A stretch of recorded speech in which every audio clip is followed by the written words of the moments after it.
restaurant, Kefi, is a new restaurant, which is also an old restaurant. It's been relocated, expanded, spiffed up. Frank, tell me about the transition this place has made.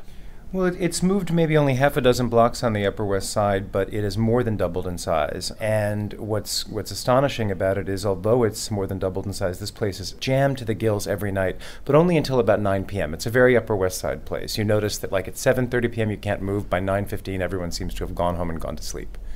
Michael Psalakis, who is the chef and one of the owners here, has a bit of a following for his interpretations of Greek food. Where does Kefi fit into the Psalakis constellation? It is meant to be the downscale, accessible, most rustic version of his cooking. I mean, at Anthos in Midtown, you have the much more highbrow, much more nuanced dishes.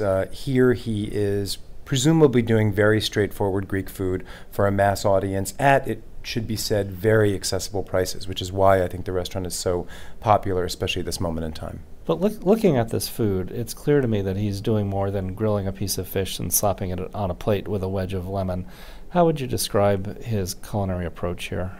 Well, too often his culinary approach here seems to be one of just kind of carpet bombing the dish. I have a friend who often talks about palate fatigue, and here I think I had something akin to palate mononucleosis. There were so many salty sensations coming at me in dish after dish.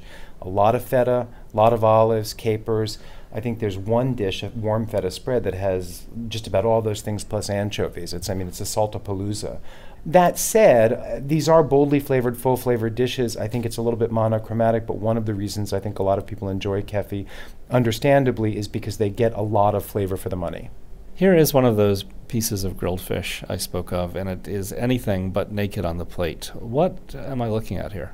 You're looking at swordfish, and in this dish's favor, I should mention, you get a nice piece of swordfish, well grilled, well cooked, but you're also seeing a bunch of herbs and breadcrumbs on top. This is a restaurant in which a lot of dishes have a bevy of herbs or a blast of breadcrumbs on top, and it almost seems like this effort to play everything safe and make sure nobody dares miss the boldness of a dish. One night I had a bunch of pasta dishes, and every single one had breadcrumbs on top. Well, is busy food the common theme in all of the dishes here? Does it ever all come together?